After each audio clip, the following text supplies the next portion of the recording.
Week six आज की class में ना हम काफ़ी टाइम तो हमने असाइनमेंट को समझने में वेस्ट कर दिया कि जितना टाइम है तो उसमें हम ये कुछ डिज़ाइन, बस ये समझे कि आज से हमने डिज़ाइन का फेज़ स्टार्ट कर दिया। ठीक है, तो अभी तक जो काम किया वो ज़ाया नहीं गया, उसको भी हम यूज़ करेंगे।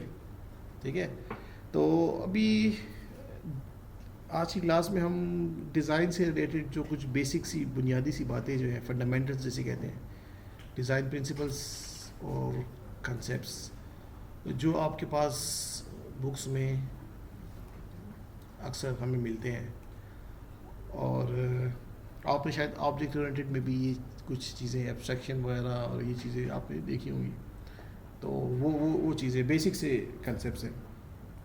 हम बेसिक से शुरू करेंगे, डिज़ाइन की बेसिक कंसेप्ट्स, और फिर हम मूव करेंगे डिज़ाइन की तरफ, और डिज़ाइन के अंदर हम फिर दोबारा जाएंगे यूएमएल की तरफ, और यूएमएल से फिर कुछ डायग्राम्स उठाएंगे। और कौन सी डायग्राम्स लेट से डिज़ाइन में उठाएंगे? कंपोनेंट डायग्राम, क्लास डायग्राम, हमारा ज़्यादा फोकस इस पे होगा, क्लास डायग्राम पे। तो ये डायग्राम्स हम उठाएंगे और क्लासेस आइडेंटिफाई करेंगे, कौन कौन सी क्लासेस होनी चाहिए केस स्टडी से, किस तरीके से करते हैं उसका एक तरीका है। क्लासेस वगैरह बना के स्ट्रक्चर करके उसके बाद फिर दोबारा एनालिसिस मॉडल पे आएंगे, और जो एनालिसिस मॉडल में जो जो हमने काम किया है उसको हम फिर इन क्लास के बिहेवियर में, मतलब उस बिहेवियर को उठा के क्लास के अंदर हम उसको इंटीग्रेट करेंगे। ठीक है, तो वो जो क्लास के अंदर जो डेटा मेंबर्स, फंक्शंस वगैरह जो है वो हम वहाँ से देख के वो सारी चीज़ें यहाँ पर लाएंगे। ठीक है, तो बिहेवियर हमने सिस्टम का पहले देख लिया है, अभी हम क्लास डायग्राम के अंदर वो लाएंगे। ठीक है, ये काम हमने बेसिकली करना है। फिर हम जब ये चीज़ें कर लेंगे उसके बाद हम फिर कुछ एडवांस प्रिंसिपल्स पढ़ेंगे। अभी इसलिए बता रहा हूँ ताकि आपके माइंड में हो। अभी के प्रिंसिपल्स जो हैं बहुत बेसिक्स हैं। एडवांस प्रिंसिपल्स पढ़ेंगे जिसमें हमारे पास सॉलिड प्रिंसिपल्स आते हैं। 5 प्रिंसिपल्स हैं सॉलिड प्रिंसिपल्स। ठीक है, एस से एक प्रिंसिपल बनता है, ओ से एक बनता है, एल से और आई से और डी से। हर एक ये जो नाम है ना सॉलिड, हर नाम से एक प्रिंसिपल बनता है। तो ये प्रिंसिपल्स हम थोड़ा आगे चल के पढ़ेंगे, क्योंकि इसको फिर इम्प्लीमेंट भी करना होता है किसी प्रोग्रामिंग एग्जाम्पल के थ्रू। तो तब तक हमने ये जावा भी हमने कर ली होगी, और उसके बाद फिर हम जो जहाँ पे हम एंड करते हैं इस कोर्स को, वो होते हैं डिज़ाइन पैटर्न्स। ठीक है, ये सॉलिड प्रिंसिपल्स, ये डिज़ाइन पैटर्न्स, इन का जो ऑब्जेक्टिव है वो क्या होता है? इनका ऑब्जेक्टिव ये होता है कि हम जो हमारा डिज़ाइन है वो बेटर हो सके in terms of flexibility, maintainability, in terms of complexity कम हो। ठीक है, तो ये हमारा ऑब्जेक्टिव है कि हम ऐसा डिज़ाइन करें जिसमें मैं इजीली चेंजेस को अडॉप्ट कर सकूं। मींस मैं नए फीचर्स ऐड करूं और जो एग्जिस्टिंग ऑलरेडी फीचर्स हैं वो बिल्कुल भी डिस्टर्ब ना हो। ठीक है, तो ये चीज़ें हमें पता चलेंगी जब हम in advance principles, solid principles और डिज़ाइन पैटर्न्स को पढ़ेंगे। तब हमें पता चलेगा कि अच्छा ये पैटर्न मैं फॉलो करूँ तो मुझे ये एडवांटेज है, ये पैटर्न फॉलो करूँ तो इससे मुझे ये एडवांटेज है। तो ये चीज़ें हम वहाँ पे चल के पढ़ेंगे, लेकिन उससे पहले इन पैटर्न से पढ़ने से पहले हम अपनी कुछ बेसिक्स करेंगे और हम फिर कोडिंग करेंगे, जावा करेंगे, ताकि जावा से हम फेमिलियराइज हो जाए। ठीक है, जावा तो पहले पढ़ी नहीं है ना? ठीक है, तो जावा हम स्टार्ट से पढ़ेंगे। ठीक है, तो जावा से घबराने की ज़रूरत नहीं है, सिर्फ आपको जावा का सिंटैक्स समझना होगा, और बाकी प्रोग्रामिंग की कंसेप्ट्स मैं आपको नहीं दूंगा, वो ऑलरेडी आपके पास हैं। वही लूप्स, वही स्विच स्टेटमेंट्स और वही कंडीशन, सब कुछ वही यूज़ हो रहा है। ठीक है, कुछ चेंजेस के साथ। ठीक है, बेसिक चीज़ें वही। अच्छा, ये केस स्टडी तो चले हो गई है।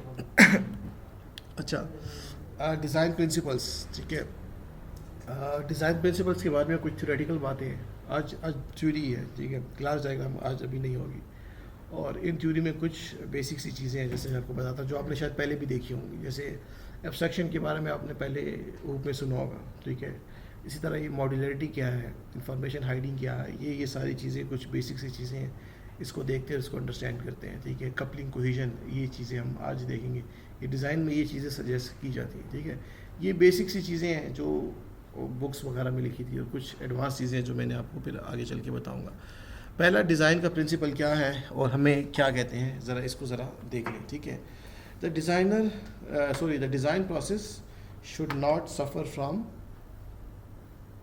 टनल विजन, ठीक है। इसका क्या मतलब है, ज़रा इसको देखें। कहते हैं a good designer should consider alternative approaches, ठीक है, judging each based on the requirements of the problem, the resources available to the job. मतलब इन सिंपल वर्ड्स में ये है कि गुड डिज़ाइनर ये है, वो है जो अल्टरनेटिव अप्रोचेस को कंसिडर करे, अल्टरनेटिव अप्रोचेस को ट्राई करे। मतलब क्या है, मतलब इसका ये है, टनल विजन इसे क्यों कहा गया है। टनल विजन का ये मतलब ये है कि जब टनल से गुजरते हैं तो क्यों गुजरते हैं, और कोई ऑप्शन नहीं होता, रास्ता यही होता है, ठीक है। तो यहाँ पे कहते हैं कि टनल विजन की तरह ये नहीं कि हमें एक ही डिज़ाइन की स्ट्रेटजी है बस वही हर जगह पे फॉलो करें, ठीक है। मैं आपको बताता हूँ कि देखें, आपने इनहेरिटेंस पढ़ी है, ठीक है, पढ़ी है कि नहीं, कंपोजिशन भी पढ़ी होगी, ठीक है। अभी इसको हम दोबारा पढ़ेंगे, डिटेल से देखेंगे, लेकिन कब इनहेरिटेंस यूज़ करनी चाहिए, कब कंपोजिशन यूज़ करनी चाहिए, कोई बता सकता है।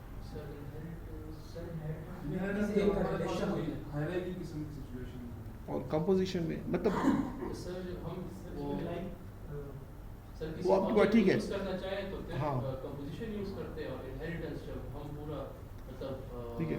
अब सारे पेरेंट ठीक है, मैं आपको बता दें कि अब कुछ जगह हमें ये लगेगा कि भाई यहाँ इनहेरिटेंस यूज़ करनी चाहिए, ठीक है, और काम कंपोजिशन से भी हो सकता होगा, और कुछ जगह ऐसी होगी कि जहाँ पे हमें लगता है कि भाई कंपोजिशन से भी काम हो सकता है इनहेरिटेंस, लेकिन इस जगह पे यूज़ करना कौन सा बेटर होगा, ठीक है। ये चीज़ हम डिस्कस करेंगे।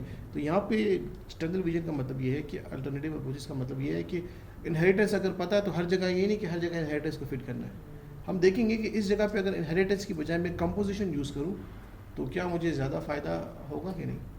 तो ये इस तरह की चीज़ें हम डिज़ाइन पैटर्न्स और उसमें पढ़ेंगे, क्या कहते हैं, प्रिंसिपल्स में, ठीक है। अच्छा, कई ऐसी सिचुएशन आएगी, कई ऐसी प्रॉब्लम आएगी जहाँ पे हम इनहेरिटेंस भी यूज़ करेंगे प्लस कंपोजिशन दोनों यूज़ करेंगे, ठीक है। वो ऐसी प्रॉब्लम होगी कि जिसमें हम कम्प्लीटली इनहेरिटेंस भी यूज़ नहीं कर सकते और कम्प्लीटली कंपोजिशन भी यूज़ नहीं कर सकते हैं, लेकिन हम ये देखेंगे कि अगर हम इनहेरिटेंस और कंपोजिशन को मिला दें तो हमें ज़्यादा फ़ायदा इन टर्म्स ऑफ डिज़ाइन। तो इस तरीके से ये चीज़ें हम आगे चल के इंशाल्लाह देखेंगे। तो ये डिज़ाइन में आप ये चीज़ें आगे चल के सीखोगे कि भाई ये यूज़ कर रहे हैं तो क्यों कर रहे हैं, ये पैटर्न यूज़ कर रहे हैं तो क्यों कर रहे हैं, ठीक है। दूसरा पहला प्रिंसिपल आपको ये कहता है कि प्रॉब्लम के हिसाब से आपने डिज़ाइन स्ट्रेटजी सेलेक्ट करनी है, क्लियर। नंबर 2 प्रिंसिपल जो है वो कहता है कि the design should be traceable to the analysis model. तो आई थिंक इसको एक्सप्लेन करने की ज़रूरत नहीं है, ठीक है। इवन आपको जो भी मैंने असाइनमेंट 1 और 2 बताई, तो आप जो आपके असाइनमेंट नंबर 2 है, आप एनालिसिस, रिक्वायरमेंट एनालिसिस को भी आप देख रहे हो कि इलिसिटेशन में जो मैंने रिक्वायरमेंट्स ली है वो ट्रेस हो रही है कि नहीं, वो एनालिसिस में आ रही है कि नहीं, उसके लिए वो टेबल जो बनाया है। तो इसी तरह हम जब डिज़ाइन फेज में जाएंगे तो ये जो आपका एनालिसिस मॉडल जो है इसको हम ट्रेस करेंगे कि ये सारी जो चीज़ें हमने इस मॉडल में कैप्चर की अभी डिज़ाइन में कहाँ पे आ रही है। तो इसे ट्रेसिंग कहते हैं, ताकि कोई चीज़ मिस ना हो। कोई इसमें लॉजिकल चीज़ नहीं है, जस्ट ट्रेसिंग का मतलब ये है कि कोई चीज़ मिस ना हो, वहाँ पे थी यहाँ पे भी है कि नहीं, ये चीज़ें। अच्छा, क्या चीज़? एनालिसिस मॉडल्स में हमारे पास होती है, सो तो ऑलरेडी एक डिज़ाइन हमारे पास वो, हाँ, आपको सिस्टम का बिहेवियर बता रहा है, डिज़ाइन है ना एक तरह से। उसे मॉडल कहना। डिज़ाइन हम तब कहते हैं ना, डिज़ाइन की जो डेफिनेशन ये है ना, डिज़ाइन की जो हमने डिज़ाइन आर्किटेक्चर की जो डेफिनेशन पढ़ी थी, ठीक है, design is more closer to programming. Design कुछ इस तरीके से हो कि जिसको मैं देखूं तो मुझे कुछ क्लासेस नज़र आ रही हो, कुछ फंक्शंस नज़र आ रहे हो, ठीक है। तो उसमें भी हम देखते हैं कि हाँ भाई ये मेरा फंक्शन हो सकता है, लेकिन हमें उसमें क्लास के बारे में इस तरह की चीज़ इतनी वो नहीं है, ठीक है। तो अभी जो डिज़ाइन हम देखेंगे तो उसको देख के वो आपको कोडिंग के बहुत करीब लगेगा। एक्टिविटी डायग्राम आपको कोडिंग के शायद इतने करीब ना लगे, लेकिन जो डिज़ाइन आप करोगे ना वो कोडिंग के बहुत करीब होगा। तो इसलिए हम उसको इसीलिए वहाँ पे मॉडल कहते हैं, डिज़ाइन नहीं कहते, ठीक है। आम बंदे के लिए डिज़ाइन, आर्किटेक्चर, मॉडल एक वर्ड है, लेकिन आपके लिए तीनों में डिफरेंस है, ठीक है। अच्छा, एक और चीज़, third principle, the design should not reinvent the wheel. इसका क्या मतलब है? मतलब रिक्वायरमेंट के बाहर बहुत ज़्यादा नहीं जाना। साथ सही कह रहे हैं, जो चीज़ें, हाँ, एक चीज़ गिवन है, खुद से ना बनाएं, सही है। एक प्रॉब्लम का सॉल्यूशन गिवन है, तो आप, और गिवन है और लोग यूज़ भी कर रहे हैं, ठीक है, तो आप खुद से वो चीज़ ना करें। मीन्स इस तरह है कि क्या एग्जांपल इसकी,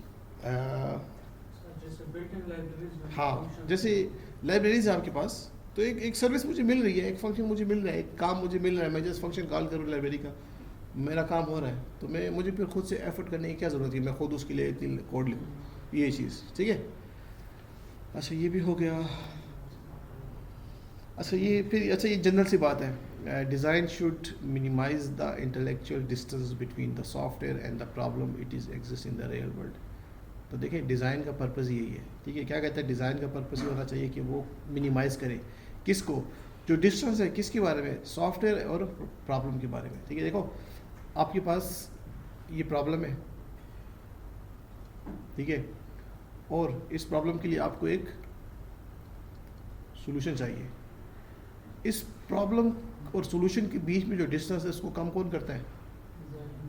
डिज़ाइन। जब डिज़ाइन आपने कर लिया, इट्स मीन आप सॉल्यूशन के करीब तक पहुंच गए, ठीक है।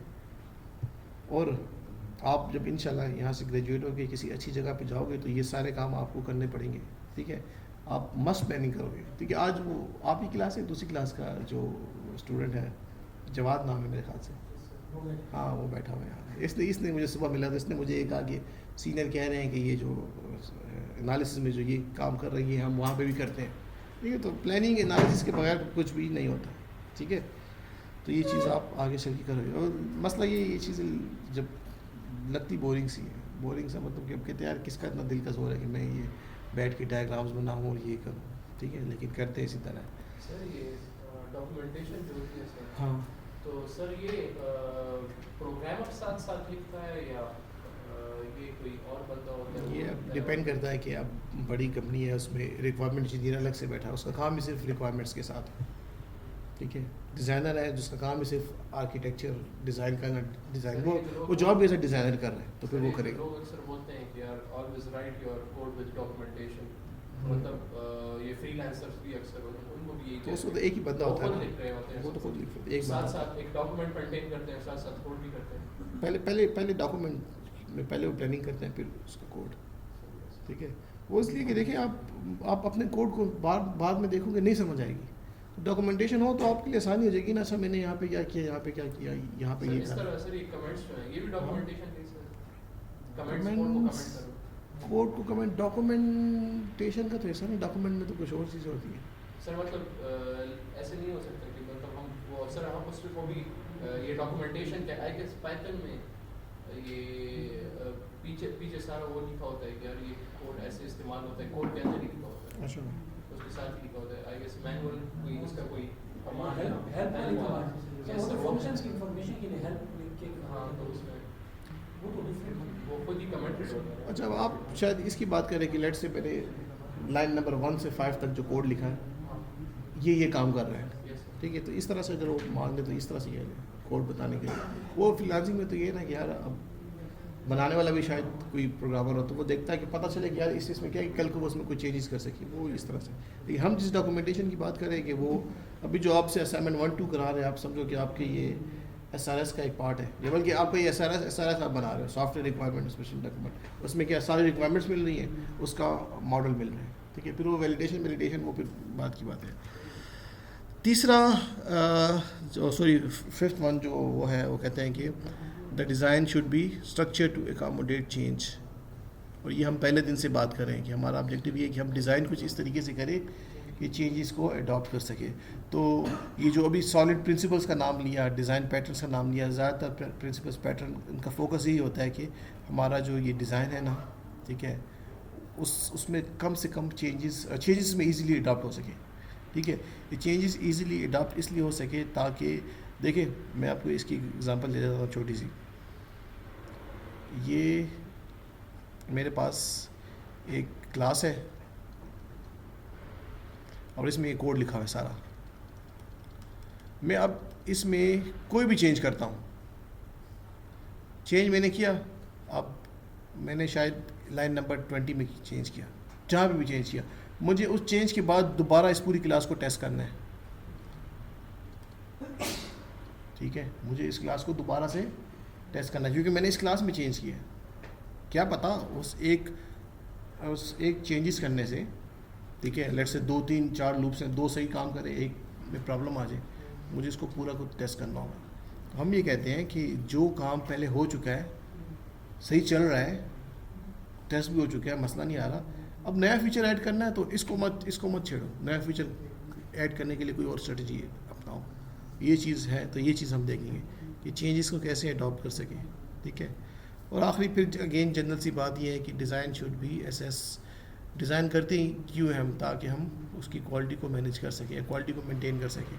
और क्वालिटी क्या है, बहुत कुछ है क्वालिटी, बहुत से जो आपको क्वालिटी से रिलेटेड जितने एट्रीब्यूट बताए हैं वो आपकी क्वालिटी है, ठीक है। ये तो आपके कुछ जेनेरिक से बेसिक से प्रिंसिपल्स जो आपको बुक में भी मिलेंगे। अच्छा जी, अब आते हैं डिज़ाइन कंसेप्ट्स पे। मज़ीद कुछ बस उसमें फिर एक ही, क्योंकि एग्ज़ाम आ गया था ना, नहीं एक क्लास तो हम ऑलरेडी पीछे थे ना, ठीक है, एक क्लास तो हम ऑलरेडी मिस हुई थी हमसे, ठीक है, और एक एग्ज़ाम की वजह से, तो बस इसको वीक 6 कह रहे हैं, ठीक है, वो फिर आखिर में देखेंगे, ठीक है, क्या पता हम वीक 17 तक जाते हैं, ठीक है, तो क्लासेस नंबर ऑफ़ क्लासेस हम पूरी कर लेंगे, ठीक है। अभी ये इसको वीक 6 इसलिए नाम दिया है कि वीक 6 है, तो आप लोग फिर कंफ्यूज ना हो, ठीक है, तो इसी वीक के हिसाब से हम चलते हैं। अच्छा, कुछ और चीज़ें हैं जो डिज़ाइन के वक्त बुक्स में आपको मिलेंगी, सजेशंस आपको दी गई कि भाई ये चीज़ें हों। वन बाय वन देखते हैं, बड़ी सिंपल सी चीज़ें हैं, ठीक है। एब्स्ट्रैक्शन, रिफाइनमेंट, मॉड्यूलरिटी, आर्किटेक्चर, और आर्किटेक्चर में तो खैर आपको काफ़ी बात की है, प्रोसीजर क्या है और हाइडिंग क्या है, ठीक है। तो एब्स्ट्रैक्शन तो आपने भी ये वर्ड कई दफ़ा सुना होगा प्रोग्रामिंग लैंग्वेज में, ऊप में प्रोग्रामिंग में ऊप में, ठीक है, तो बता भी दें जो इतना सुना है। सर ये मतलब जो हम ऊप में सर जो हम प्रोटोटाइप लिखते हैं फंक्शंस का और वो सब, और डिटेल्स नहीं लिखते हैं, डिटेल्स उसमें नहीं लिखते, वो फिर बाद में हम लिखते हैं सर, तो फिर वो हेडर जब हम कॉल करते हैं तो डिटेल्स छुप जाती हैं, मतलब वो हेडिंग को अपने कोड में कॉल करते हैं तो वो सारे जो फंक्शंस होते हैं तो वो ऑटोमेटिकली डायरेक्टली हम यूज़ कर सकते हैं, तो ये वो डिटेल्स नहीं। ठीक है, रिमशा आप बताएं एब्स्ट्रैक्शन से आप क्या मतलब लेती हैं? साथ सही कह रहे हैं, सही है। एब्स्ट्रैक्शन का मतलब क्या है एब्स्ट्रैक्ट मीन्स जिसमें डिटेल्स कम हो, डिटेल्स हिडन हो, या एब्स्ट्रैक्शन या इंफॉर्मेशन हाइडिंग मिलते जुलते वर्ड्स है, ठीक है, डिटेल्स जिसमें कम हो, ठीक है। अब डिज़ाइन में एब्स्ट्रैक्शन का क्या मतलब है, ठीक है, उसको देखते हैं। देखिए, अगर डिज़ाइन में हम डिज़ाइन करते वक्त हम एब्स्ट्रैक्शन को फॉलो नहीं करें, मतलब चीज़ों को थोड़ा एब्स्ट्रैक्ट ना रखें, तो फिर वो हमारा डिज़ाइन नहीं रहेगा, फिर वो उसे फिर डिज़ाइन नहीं कहेंगे, उसे फिर हमें कोड कहना पड़ेगा, ठीक है। अगर मैं क्लासेस बता रहा हूँ, क्लासेस का इंटरेक्शन और बस फंक्शंस बता रहा हूँ, और अगर इससे ज़्यादा भी डिटेल्स में मैं चला जाऊँ वेरिएबल्स तक और उसके अंदर लॉजिक किया, तो फिर वो तो मैं कोड ही कर रहा हूँ, तो फिर फ़ायदा क्या है कि मैं डिज़ाइन पे इतना टाइम लगा रहा हूँ, ठीक है। तो एब्स्ट्रैक्शन का यहाँ पे मतलब ये है कि capture only those details about an object that are relevant from the current perspective में जो चीज़ जितनी इंपॉर्टेंट है, ठीक है, और जिस चीज़ की ज़रूरत है, और ज़्यादा डिटेल्स में नहीं, क्योंकि देखिए आप हर फेज़ में कुछ टाइम स्पेंड करते हो, तो डिज़ाइन की फ़ेज़ में हमने इतना ज़्यादा भी टाइम स्पेंड नहीं करना, डबल एफर्ट क्यों करें, वही काम हम प्रोग्रामिंग तक यहाँ पे भी जा रहे हैं, वहाँ पे भी जा रहे हैं। एग्जांपल आपको मैं देता हूँ, देखिए आपके पास अब अगर मैं डिज़ाइन की बात करूँ, ठीक है, तो अब डिज़ाइन हम डिज़ाइन में कुछ स्टेक होल्डर्स को टारगेट कर रहे होते हैं, ठीक है। स्टेक होल्डर्स आपको पता है कि लेट्स से वो है डेटाबेस डिज़ाइनर है, नेटवर्क का डिज़ाइनर है, सबको, ठीक है। तो इसीलिए हम डिफरेंट डिफरेंट व्यूज़ बनाते हैं कि जिसको जो इन्फॉर्मेशन चाहिए उसको वो इन्फॉर्मेशन मिल जाए। सारी डिटेल्स हम एक साथ नहीं ऐड कर सकते। तो यहाँ पे आपको एग्जांपल दिए, एक कार है, ठीक है, इसकी दो व्यूज़ हैं, एक ड्राइवर व्यूज़, ठीक है। ड्राइवर को इस डिज़ाइन में क्या देखना है, उसको अगर कार को समझना है, ठीक है, तो वो देखिएगा कि भाई कार कुछ इस तरीके से होगी, उसका मॉडल कुछ इस तरीके से होगा। लेकिन जो इंजीनियर है वो इसमें इंटरेस्टेड नहीं है, वो उसकी इनसाइड जो डिटेल्स है वो उसमें इंटरेस्टेड है, ठीक है। तो अब देखिए जो स्टार्ट में जो डेफिनेशन की कि capture only those details about an object that are relevant to current perspective, ठीक है।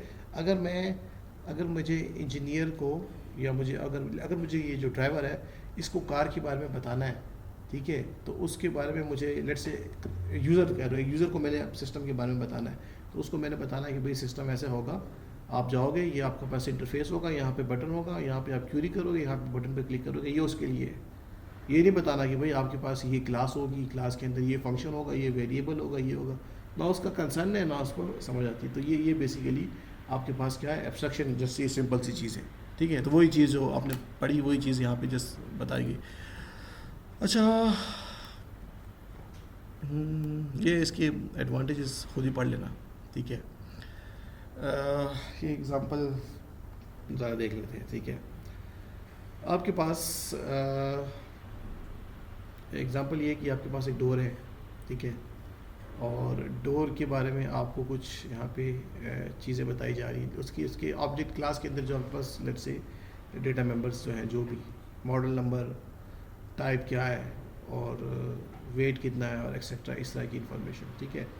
अब ये सारी लेट्स से ये सारी चीज़ें आप मैनेज कर रहे हो किसी डेटा स्ट्रक्चर में, तो अभी यहाँ पे डेटा स्ट्रक्चर से रिलेटेड डिटेल नहीं है, ठीक है। अगेन क्या हो गया, एब्स्ट्रैक्शन, ठीक है।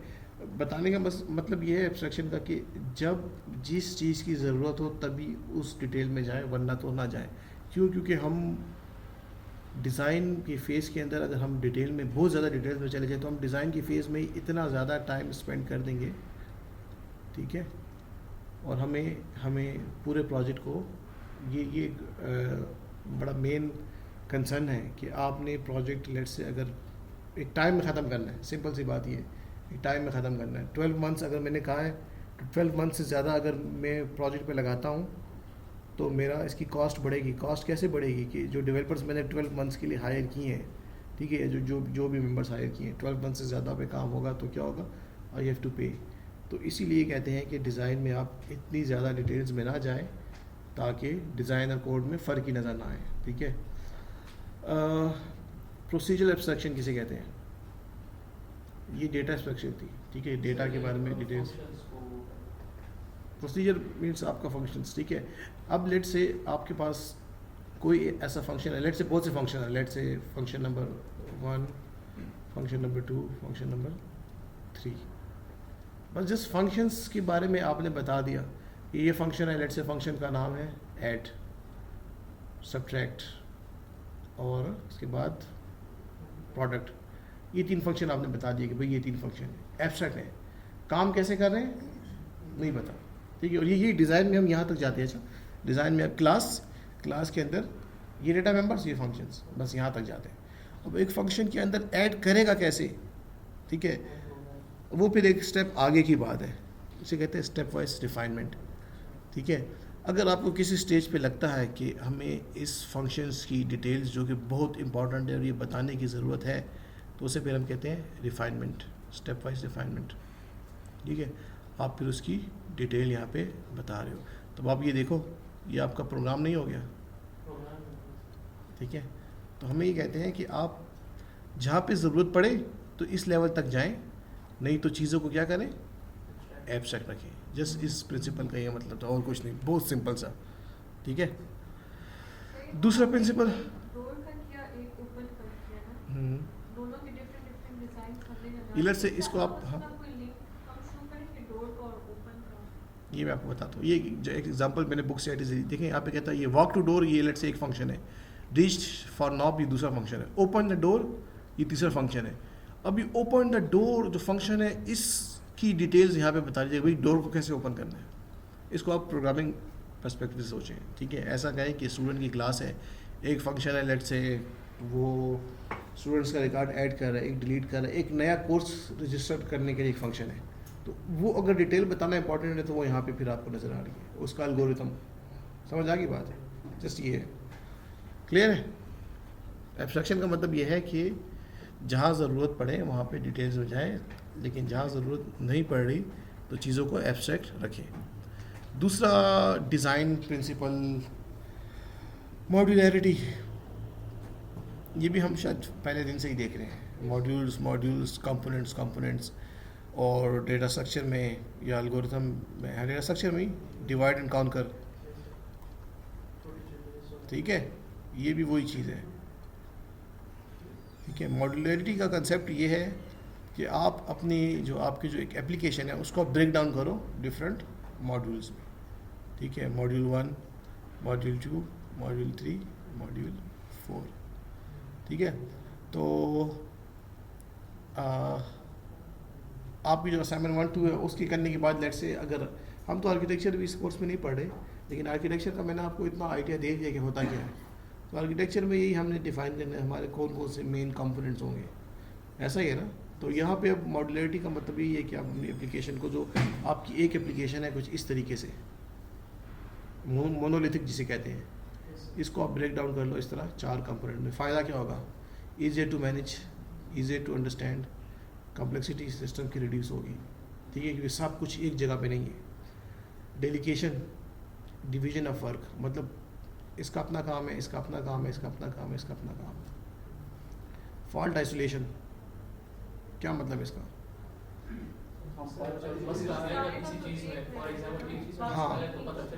हाँ, फॉल्ट आइसोलेट हो गया। पहले लेट से ये एक ही कंपोनेंट था, यहाँ पे फॉल्ट को रेक्टिफाई करना, फॉल्ट को ढूंढना मसला है। यहाँ पे इनमें से किसी एक कंपोनेंट में मसला आएगा ना, काम नहीं कर रहा, तो पता चलेगा हाँ भाई फॉल्ट यहाँ पे लोकेट हम कर सकेंगे। इंडिपेंडेंट डेवलपमेंट, इससे क्या मतलब हुआ? हाँ, एक कंपोनेंट आप लो, एक कंपोनेंट आप लो, एक कंपोनेंट आप लो। सेपरेशन ऑफ कंसर्न्स, डिफरेंट, हर इसका अपने कंसर्न है, इसके अपने कंसर्न है, इसके अपने कंसर्न। रीयूज़ हो सकता है, रीयूज़ हो सकता है ना। ये कंपोनेंट में मसला आ गया है, उठाओ इसको, फेंको बाहर, रिप्लेस करो दूसरे के साथ, हो सकता है, सही है। ये मॉड्यूलरिटी की क्या है? एडवांटेजेस है, ठीक है। ये बेसिक चीज़ है। अच्छा, अभी हम इतनी एडवांस की तरफ नहीं जा रहे, बस ख़त्म करते हैं इसको भी। देखो टाइम देखिए, टाइम कितना है? 15 मिनट।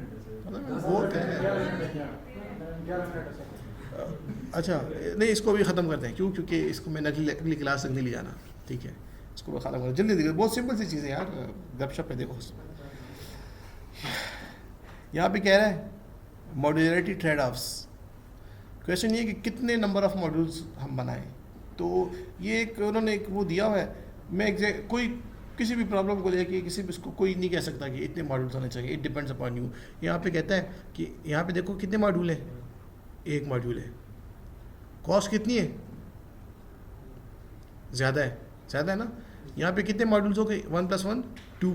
कॉस्ट थोड़ी कम हुई, 3 और कम हुई, 4 और कम हुई, 5 और कम हुई, 6 पे और कम हुई। एक इस तरह सिस्टम को हमने इस तरह 6 कंपोनेंट्स में डिवाइड कर दिया, ठीक है। कॉस्ट वगैरह कम हुई, वो कॉस्ट मींस ये सारे फीचर्स हमें मिल गए, ये वाले जिसकी बात की है, सही है। अच्छा, अब इसी तरह ब्रेक डाउन करते जाएंगे तो फिर दोबारा से कॉस्ट क्या होगी? बढ़ना स्टार्ट होगी। क्यों? मतलब इतने ज़्यादा कंपोनेंट्स हो जाएंगे तो फिर भी उसको मैनेज करना अगेन इट्स फिर एक वो है, ठीक है। जैसे इस स्लाइड में आपको ये बता रहा है। आगे चलते हैं। इंफॉर्मेशन हाइडिंग किसे कहते हैं? हाँ, किसे कहते हैं इंफॉर्मेशन हाइडिंग? आता है, आप लोग को आता है यार। क्लाइंट से कॉम्प्लेक्स चीजें छुपाना, क्लाइंट से कॉम्प्लेक्स चीजें छुपाना। क्लाइंट से नहीं, देखिए क्लासेस इन टर्म्स क्लास बात करते हैं। ये क्लास ए है, ये क्लास बी है। क्लास ए की डिटेल्स बी को नहीं पता, बी की डिटेल्स ए को नहीं पता, बट स्टिल ये कम्युनिकेट कर सकते हैं थ्रू फंक्शंस, ठीक है। तो फंक्शंस के थ्रू ये आप इसमें, फंक्शंस आर इंटरफेसेस, इसके थ्रू आप इसमें कम्युनिकेट कर सकते हैं, डिटेल्स के बारे में नहीं पता, that is called information hiding, simple words में, ठीक है, जो ऑटोमेटिकली इससे अचीव हो जाती है। एक लास्ट चीज़ जो पहले भी डिस्कस कर चुके हैं, जस्ट आप और इफेक्टिव मॉड्यूलर डिज़ाइन में आपके पास दो चीज़ें आती हैं, कोहिजन एंड कपलिंग। इसको ज़रा समझें और बस इसको समझे, 2-3 स्लाइड्स आपका ये ख़त्म हो गया। कपलिंग हमने पहले भी पढ़ी है, जल्दी से बता दें कपलिंग किसे कहते हैं। शुरू में हमने कपलिंग में देखा, हाँ, कंपोनेंट्स के दरमियान इंटरेक्शन। यहाँ पे देखे ज़रा, ये क्या है, हाई कपलिंग। इस तरह से अगर डिज़ाइन किया, इतना कॉम्प्लेक्स ना, ये रीयूज़ हो सकता है इसका कोई कंपोनेंट, ठीक है, और इसमें अगर प्रॉब्लम आए जाए तो कितना उसको आइडेंटिफाई करना कितना मुश्किल है। दूसरा, इसके लिए एक वर्ड यूज़ होता है, यहाँ पे ज़रा देखें, ripple effect, change propagation, ripple effect. इसका मतलब क्या है? इसका मतलब रिपल इफेक्ट, रिपल किसे कहते हैं? पानी में जो वेव्स बनती हैं। तो जब आप पानी में लेट से एक पत्थर फेंकते हैं तो ये पहली वेव बनी इस तरह से, पहली वाली दूसरी को डिस्टर्ब करती है, दूसरी से फिर ये तीसरी, और फिर ये चौथी, और ये फिर, इसे कहते हैं रिपल इफेक्ट। तो जब कपलिंग ज़्यादा होगी तो इसका मतलब यही है रिपल इफेक्ट, कि आपने इस चीज़ को यहाँ पे कुछ चेंज किया, उससे यहाँ पे प्रॉब्लम आई, यहाँ पे प्रॉब्लम आई, तो इससे यहाँ पे, यहाँ से यहाँ पे, यहाँ से फिर यहाँ पर। तो अगर आपके पास इस तरह सा जंबल सा स्पैगेटी लाइक डिज़ाइन अगर आपके पास होगा, तो जब कपलिंग ज़्यादा होगी तो आपके पास प्रॉब्लम आपके पास ज़्यादा आएंगी। वही रिपल इफेक्ट होगा कि एक चीज़ को, वो मैं एग्जांपल देता हूँ कि इस छत को अगर गिराया तो बाकी यूनिवर्सिटी की छत भी जो सीलिंग भी गिर जाए, ठीक है। तो ये मसला है। अच्छा, एक और चीज़ ज़रा वो देखिए, ये हम कहते हैं ना कपलिंग, लो कपलिंग, तो हम कहते हैं कपलिंग अच्छी चीज़ नहीं है, लेकिन कपलिंग आपके सिस्टम में होती है। हम कपलिंग को बिल्कुल ख़त्म नहीं कर सकते। हमारा ऑब्जेक्टिव सिर्फ और सिर्फ ये होता है कि कपलिंग कम से कम हो। अगर कपलिंग को मैं ख़त्म कर दूं, मैं कहूँ कि मेरे सिस्टम में बिल्कुल कपलिंग है ही नहीं, ठीक है, तो फिर ये आपके लेट से आपका ये स्टूडेंट का कंपोनेंट, ये टीचर का कंपोनेंट, और ये अकाउंट्स, इनका तो फिर आप इसमें कोई लिंक ही नहीं है। ये अलग से एक सिस्टम है, ये अलग से एक सिस्टम है, ये अलग से सिस्टम। अब जब ये तीनों एक सिस्टम का पार्ट है तो इनमें डेफिनेटली कुछ ना कुछ इंटरेक्शन तो होगा, लेकिन हम कोशिश करते हैं कि इंटरेक्शन कम से कम हो, ठीक है, और इस तरीके से हो कि रीयूजेबिलिटी बढ़े। एक एग्जांपल देता हूँ, देखें आपके पास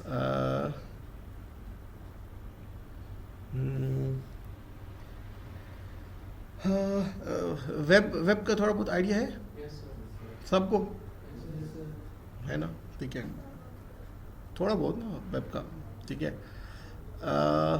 मेरे पास एक एप्लीकेशन है, उसके ये 3 पार्ट्स हैं, ठीक है। अभी अगर मैं जावा में ही पूरी एप्लीकेशन बनाता हूँ,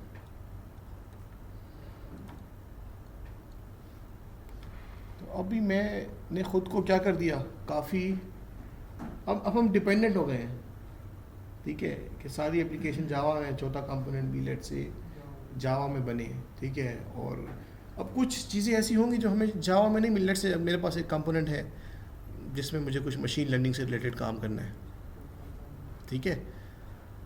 अब मेरी एप्लीकेशन की नेचर ऐसी है कि भाई नहीं, सारा कुछ कम्युनिकेशन सारी जावा में हो रही है कंपोनेंट, और जावा का ही ये करना है, तो अब मैं यहाँ पे आके बाउंड हो गया। तो हम कहते हैं हमारा डिज़ाइन कुछ इस तरह से हो, कुछ इस तरीके से इतना फ्लेक्सिबल हो कि मैं एक कंपोनेंट एक लैंग्वेज में बना लूँ और दूसरा कंपोनेंट दूसरी लैंग्वेज में बना लूँ, तीसरा कंपोनेंट लेट से मैं इधर मुझे मशीन लर्निंग का काम करना है तो मैं यहाँ पे पाइथन में बना लूँ, ठीक है।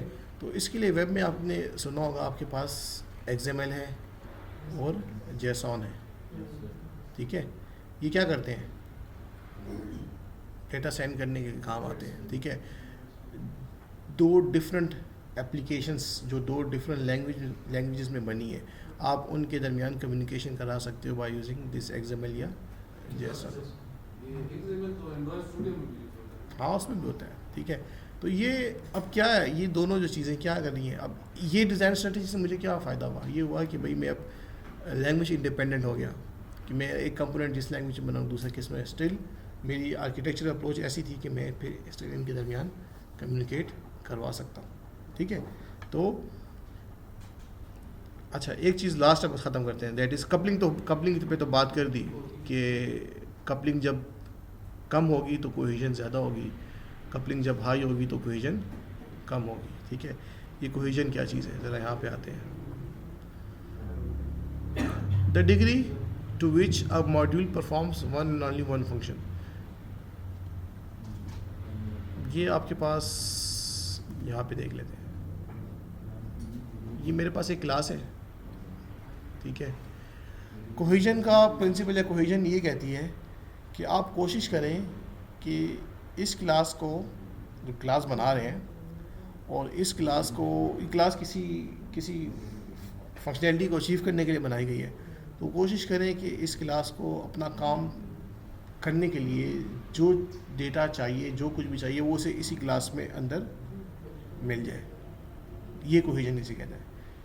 तो हम कहते हैं कि अब ये क्लास फिर स्टिल कि आप ये नहीं कह सकते ये क्लास कपलिंग बिल्कुल नहीं है। हम कहते हैं कि ये लेट से फंक्शन 1 है, फंक्शन 2 है, फंक्शन 3 है।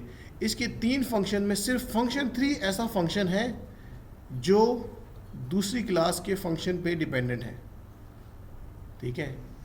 ये हम कह रहे हैं। तो हम कहते हैं कि भाई कोहेजन क्या है, कोहेजन ज़्यादा है। लेकिन हम कहते हैं कि ये भी डिपेंडेंट है, ये भी डिपेंडेंट है, तो फिर कोहेजन क्या है, कोहेजन कम है, कपलिंग ज़्यादा है। बात समझ आ गई? कोहेजन कपलिंग एक ही चीज़ है, एक चीज़ नहीं है। मतलब एक चीज़ जब ज़्यादा करते हो दूसरी चीज़ कम होती है, ठीक है। मैंने अभी कोहेजन ज़्यादा की, ठीक है, सॉरी कोहेजन कम की, कपलिंग क्या हो गई, ज़्यादा हो गई। मैं कपलिंग कम करता हूँ, मैं इसको हटाता हूँ, इसको ख़त्म करता हूँ, और यार ये रिमूव होता है ना, चलिए बस इसको मैं ख़त्म करता हूँ। ये 2 ख़त्म कर दिए, अब कितना, एक लिंक है ना, तो क्या हो गया, कोहेजन ज़्यादा हो गई, कपलिंग कम हो गई। तो कोहेजन का मतलब ये है कि एक क्लास के अंदर जितने भी फंक्शंस हैं, जितने भी फंक्शन है, एक क्लास एक काम को करने के लिए ज़्यादा डिपेंडेंट नहीं है।